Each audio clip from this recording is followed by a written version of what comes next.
tous, merci de nous retrouver pour cette dernière édition de la semaine. Voici les titres qui font l'actualité de ce vendredi 10 mai.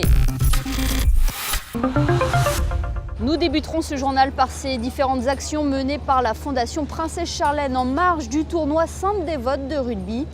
Vous en saurez plus sur ce superchargeur installé au Monte Carlo Bay et qui est destiné aux véhicules électriques. Nous reviendrons sur la visite d'une délégation d'entrepreneurs polonais, une visite qui fait suite au déplacement de Société Monégasque à Varsovie en 2018. Nous ferons le point avant le déplacement de l'AS Monaco à Nîmes, match de la 36e journée de Ligue 1. Et enfin, notre invité du week-end est aujourd'hui le pilote Venturi Formula I, Eduardo Mortara. En marge du tournoi Sainte-Dévote de rugby, la Fondation Princesse Charlène a proposé aux jeunes participants une matinée d'initiation aux gestes qui sauvent et des ateliers nautiques. Des actions qui ont été menées au Stade Louis II. Patricia Navarro vous en dit plus. Chaque année, des petits sportifs du monde entier se retrouvent au Stade Louis II pour disputer le tournoi de rugby Sainte-Dévote sous l'égide de la Fondation Princesse Charlène. À la veille de la compétition, tous se sont vus offrir l'opportunité de se jeter à l'eau pour participer à plusieurs ateliers de prévention dans les bassins de la piscine du Stade Louis II et aux abords. En tout cas, il faut quand même rendre hommage avant tout à la princesse Charlène qui, par sa fondation, nous a sensibilisés sur les problèmes de la noyade dans le monde et puis même pas uniquement dans le monde, partout où il y a de l'eau, que ce soit autour des piscines ou dans les mers. Et vraiment, c'est sûr que pour nous, les élèves apprennent à nager dès l'âge de 5 ans, mais ce n'est pas suffisant. À tout moment, ils peuvent avoir un accident au bord de la mer, par exemple, ou au bord d'une piscine. Pour animer ces ateliers, beaucoup de bénévoles avaient répondu présents sous la houlette de l'un des ambassadeurs de la Fondation Princesse Charlène, l'apnéiste Pierre Frola, qui a créé à Monaco un centre d'apprentissage du secours en mer. En fait, ce qui est très important, c'est de se rendre compte que quand on prend le rugby et le water safety, finalement, c'est deux sports complètement opposés. Et donc, imaginons qu'on mélange tous les sports du monde et finalement, ce sont les mêmes règles pour tout le monde. Fraternité, engagement, partage, humilité, courage et honneur. Sur l'atelier de la Croix-Rouge monégasque, mannequin à l'appui, les enfants ont appris les gestes qui sauvent avec beaucoup d'attention. Ils ont reproduit l'enseignement dispensé par les formateurs. Ils étaient complètement à l'écoute et quand on leur pose des questions, ils répètent. Donc après, voilà, c'est effectivement l'enfant, il prend tout ce qu'on lui donne. C'est ce qui est intéressant avec des enfants. J'ai fait beaucoup de choses aujourd'hui pour apprendre comment sauver quelqu'un. Notamment, si vous voulez venir en aide à quelqu'un, il faut appeler un numéro et des personnes viendront vous aider pour le sauver. Qu'est-ce que tu as appris, toi, que tu n'avais jamais fait par ailleurs? Un massage cardiaque. J'ai appris comment attraper une personne pour faire battre son cœur. C'est extraordinaire tout ce que l'on nous a proposé. La Fondation de la Princesse Charlène nous a offert une incroyable opportunité de jouer au rugby et de voyager à travers le monde. Mais cette opération de prévention menée en marge du tournoi de rugby Sainte-Dévote n'est qu'une des nombreuses animations proposées à ces jeunes. Ils auront passé une semaine inoubliable en principauté, d'autant plus inoubliable que pour les enfants venus d'Afrique du Sud, il s'agit pour certains d'orphelins pris en charge par une organisation appelée Live Village. Ça donne de l'espoir aux enfants. Ils peuvent voir qu'il y a plus à vivre que de rester toute sa vie dans la pauvreté. Je suis tellement heureux de voir ces enfants interagir avec des enfants du monde entier et commencer à avoir l'espoir qu'une belle vie les attend. C'est tout cela que je veux qu'ils ramènent chez eux. Après une matinée tournée vers les autres à apprendre comment sauver des personnes qui en auraient besoin, c'est maintenant une compétition qui attend tous ces jeunes sportifs, le tournoi Sainte-Dévote, mais une compétition à l'issue de laquelle, sans nul doute, ce sont une nouvelle fois les valeurs véhiculées par le sport qui triompheront. C'est presque une première à l'échelle mondiale. Hier, la SMEG et la Société des Bains de Mer ont inauguré le premier superchargeur en principauté et plus précisément au Monte Carlo Bay. Alors, quel est son rôle et à qui s'adresse-t-il? Élément de réponse avec Frédéric Elion. C'est le troisième volet d'un partenariat de longue date entre la SMEG et le Monte Carlo Bay en matière de transition énergétique. Après un travail sur l'efficacité énergétique de l'hôtel, l'installation il y a 2 mois d'une centrale solaire sur la toiture de l'établissement.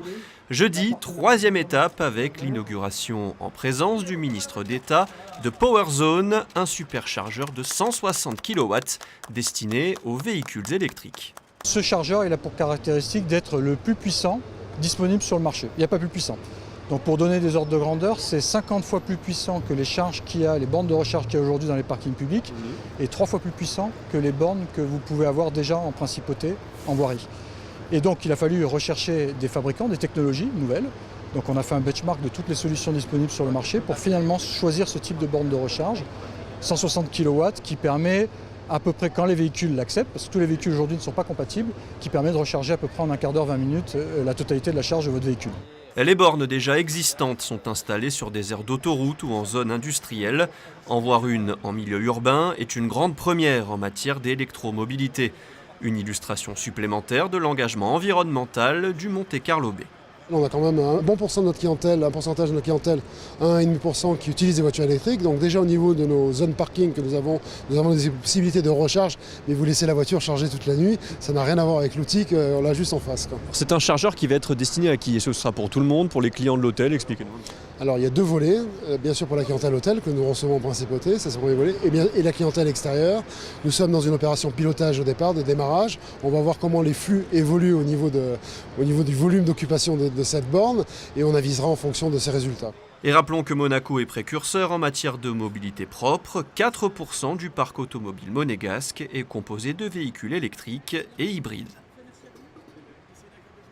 Retour à présent sur la visite en principauté d'une délégation d'entrepreneurs polonais. Elle a pu assister à différentes présentations proposées au Monaco Economic Board, puis sur le site de Monacotech. Sandrine Nègre et Olivier Bonello étaient présents. En octobre 2018, l'ambassade de Monaco en Pologne organisait un Monaco Day à Varsovie, opération qui mettait à l'honneur un thème, celui de l'innovation. Plusieurs entités et intervenants monégasques avaient alors fait le déplacement. C'est à la suite de cette opération de promotion que des entrepreneurs polonais ont voulu venir à Monaco pour, j'allais dire, assurer un petit peu le suivi de l'événement. Et donc c'est avec beaucoup de bonheur que je vois le plaisir et la diversité des échanges qui ont eu lieu cet après-midi, avec notamment une présentation de l'économie monégasque qui a suscité effectivement beaucoup d'intérêt de la part de ces entrepreneurs polonais. L'intérêt est double pour nous. D'abord, côté investissement, puisque les entrepreneurs polonais qui sont venus ici sont de très haute qualité, bien sûr, susceptibles d'investir dans les sociétés monégasques, notamment au niveau de tout ce qui est intelligence, technologie. Nous avons d'ailleurs un gros partenariat avec Monacotech qui va les recevoir. Et puis, d'un autre côté, c'est aussi les mettre en relation avec nos entreprises monégasques, de manière générale, afin éventuellement d'ouvrir des marchés en Pologne, comme on a pu voir que ça s'est passé au mois d'octobre dernier, avec une très belle délégation qui est partie à Varsovie. Et à partir de là, c'est cette dualité qui est la raison même d'être du Monaco Economic Board. Et après le Monaco Economic Board, la délégation a pris, vous l'avez entendu, la direction d'un autre site à proximité dans le quartier de Fontvieille, Monacotech, où elle a pu suivre plusieurs présentations comme celle liée à la start-up Coraliotech.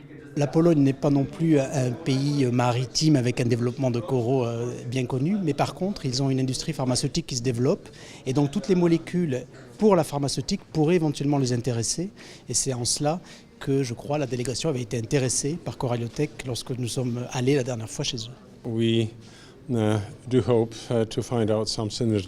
Nous espérons que des synergies verront le jour. Comme j'ai pu l'expliquer il y a quelque temps dans nos discussions, jusqu'ici je pense que ce qui concerne et implique le développement durable ici à Monaco peut être une thématique qui réunit le sol monégasque et les terres polonaises.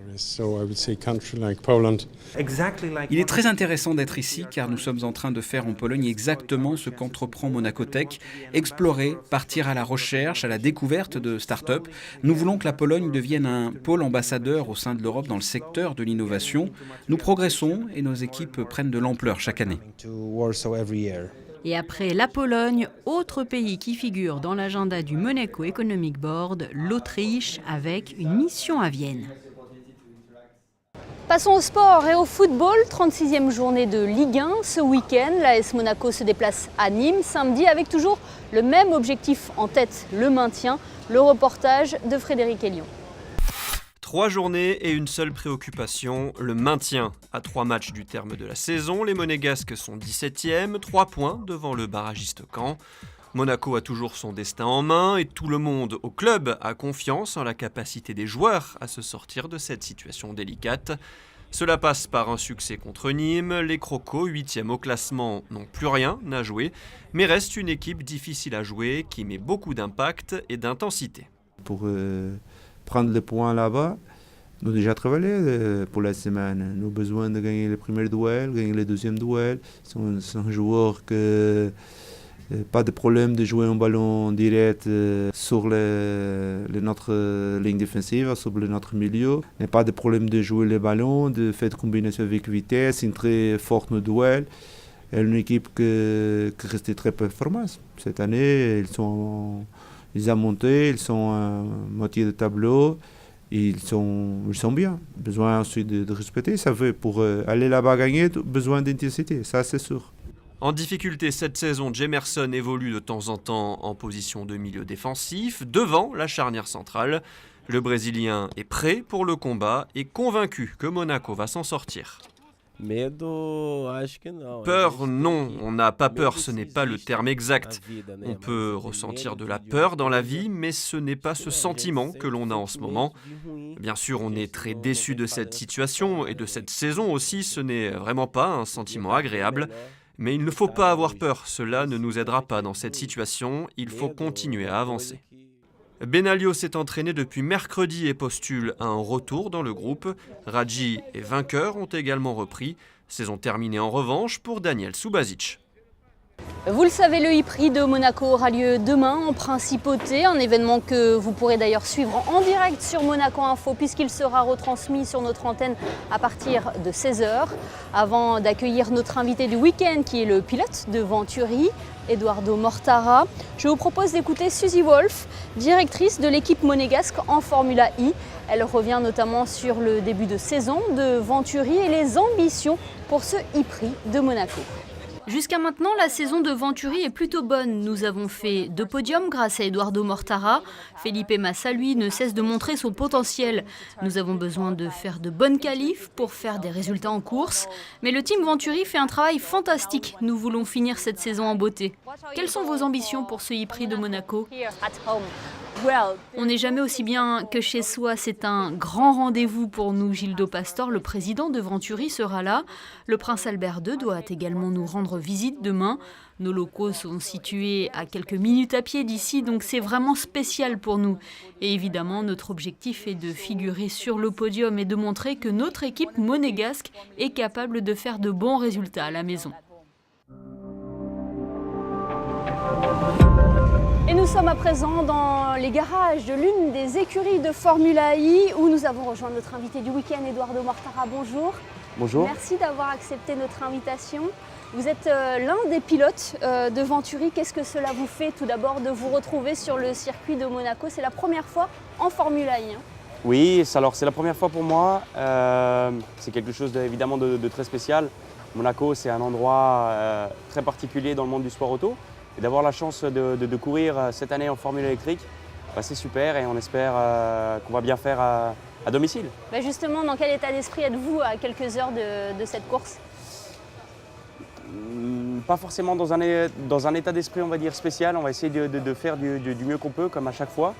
Après, c'est sûr qu'on a peut-être un petit peu plus de pression parce que justement, on a les locaux qui sont juste à quelques mètres d'ici. Et donc on va sûrement avoir plus d'appui, plus de personnes venant nous supporter, donc on verra bien. Il y a ce désir aussi de faire quelque chose à la maison. C'est sûr, comme à chaque fois je dirais. On essaye toujours de donner le meilleur, mais ici c'est vrai qu'il y a cette espèce de stress supplémentaire. Voilà. Alors on va parler de ces monoplaces. Comment, tout d'abord, on apprend à gérer des monoplaces électriques? Est-ce que c'est difficile? Comment on se prépare? Comment on se prépare? Alors, tout d'abord, on a une monoplace qui est complètement différente de ce qu'on peut avoir normalement dans le monde du sport auto. Elle est entièrement propulsée par de l'énergie électrique Et donc ça amène souvent le pilote à devoir adapter un petit peu le style de pilotage. On est amené surtout en course à essayer d'aller le plus vite possible, mais en consommant le moins possible. Et donc pour cela, on a des petites techniques, notamment sur les freinages. On essaye de régénérer un maximum d'énergie en fait, sur les zones de freinage pour pouvoir après utiliser cette énergie supplémentaire à l'accélération, on va dire. Puis il y a un dialogue aussi avec tout le team Venturi pour que cette voiture soit la plus performante possible. C'est sûr, c'est un dialogue, on va dire, permanent. Les ingénieurs ont sûrement peut-être plus à faire dans cette catégorie que dans d'autres. Il y a énormément de paramètres en fait, à paramétrer, on va dire. Et voilà, et c'est souvent très complexe parce qu'il y a énormément d'électronique dans nos softwares, dans toute la partie, on va dire, hardware, donc c'est-à-dire du moteur électrique, l'inverteur, la boîte de vitesse. C'est très complexe. Et donc, du coup, on doit avoir un dialogue permanent avec les ingénieurs. C'est votre deuxième saison en Formula E, votre deuxième saison avec Venturi. C'est un championnat palpitant. Il y a eu 8 polemen. On est à la 9e course là, avec Monaco, 8 polemen, 8 vainqueurs différents. Voilà, c'est ce qui fait le charme de ce e-prix. Hein. Oui, d'ailleurs, parmi les 8 vainqueurs, on a gagné une course. J'ai gagné à Hong Kong, donc ça, c'est super. Et oui, ça rend, je pense, le championnat un petit peu imprévisible. Je pense que c'est particulièrement passionnant en fait, pour les personnes qui regardent la Formule 1. On ne sait jamais qui va gagner, qui va être en pôle.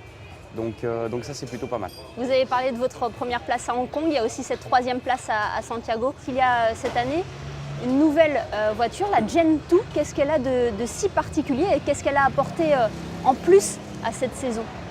Alors, pour notre saison, tout d'abord, on a eu des hauts et des bas, on a eu des très bonnes performances, comme vous avez dit, on a gagné, on a fait des podiums et on a eu des courses où on est un petit peu passé à travers parce qu'on a eu des problèmes. Par rapport à la Gen 2, en fait, c'est assez facile en fait, d'avoir des petites erreurs au niveau, on parlait justement avant des paramètres, des softwares embarqués dans la voiture. C'est assez facile des fois de faire des erreurs. Cette Gen 2 est en fait beaucoup plus complexe que la voiture précédente qu'on avait. Il y a énormément plus d'électronique. Toute la partie par exemple du freinage est guidée électroniquement. Donc si on a les mauvais paramètres, malheureusement, ça donne une voiture peut-être beaucoup plus difficile à conduire. Donc on a beaucoup appris cette année. Et puis on espère que sur les week-ends maintenant restants qui vont arriver, on va bien faire. Et puis il n'y a plus ce fameux changement de voiture en cours de course, ça aussi c'est précieux. Tout à fait. Ça c'est dû au fait qu'on a une nouvelle batterie qui nous permet en fait de couvrir en fait l'intégralité de la course avec une seule voiture. Avant, ce n'était pas possible. On devait changer de voiture pour pouvoir faire en fait l'intégralité de la course. C'est super. Après, je ne sais pas, c'est aux spectateurs et aux téléspectateurs de juger si c'est mieux comme ça ou pas. Racontez-nous un petit peu, dites-nous en plus sur ce mode attaque qui a été ajouté cette année. Oui, pas mal de décisions, on va dire, assez innovantes de la part de la Formule 1. Je dirais par rapport aux autres championnats du monde du sport auto, on a l'attaque mode, on a quelques petits outils comme ça stratégiques qui sont sympathiques. L'attaque mode, c'est on a une zone en fait sur laquelle on doit rouler dans la course pendant 2 à 3 fois et qui nous permet d'avoir environ 25 kW, ce qui correspond environ à 40 chevaux supplémentaires par rapport aux autres à certains moments donnés de la course. Donc ça permet souvent de se défendre par rapport à quelqu'un qui nous attaque par exemple ou d'attaquer la personne qui est en face de nous. Il y a aussi un autre moyen de vous soutenir, c'est le Fan Boost. Ça existe depuis la première saison de Formula E.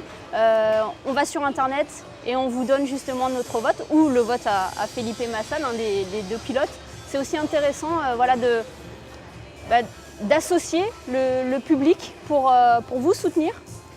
La Formule 1 a trouvé le moyen de faire interagir justement les fans à travers les réseaux sociaux. Ils ont la possibilité en fait de voter sur Twitter, Facebook et Instagram via des hashtags je vote pour Eduardo, je vote pour Felipe. Et après ils vont comptabiliser en fait le nombre de votes. Les 6 premiers je crois ou les 5 premiers ont la possibilité d'utiliser un petit gain de puissance en fait en course et c'est pas négligeable. Voilà. Il n'y a plus qu'à se connecter pour voter pour vous alors. Exactement, j'espère. Ouais. Merci beaucoup Eduardo. Le e-prix sera à suivre sur Monaco Info à partir de 16h samedi. On vous souhaite bonne chance et on l'espère pouvoir assister à un podium de Venturi en tout cas. J'espère aussi. Merci beaucoup. Voici les prévisions météo pour les prochains jours. On commence par samedi avec une journée plutôt nuageuse dans l'ensemble. Malgré quelques éclaircies, il fera de 13 à 17 degrés. Dimanche, c'est l'inverse. Une journée plutôt ensoleillée, avec parfois quelques nuages qui viendront ternir le temps, compter de 12 à 18 degrés. Lundi, un temps clair et dégagé, les températures varieront entre 12 et 19 degrés. Mardi, un temps instable, du soleil le matin, des nuages et de la pluie l'après-midi, mais ça peut évoluer d'ici là. Et enfin, mercredi et jeudi, des journées mitigées entre nuages et soleil, il fera de 11 à 17 degrés environ. Ce journal est à présent terminé, merci de nous avoir suivis, passez un très bon week-end sur Monaco Info.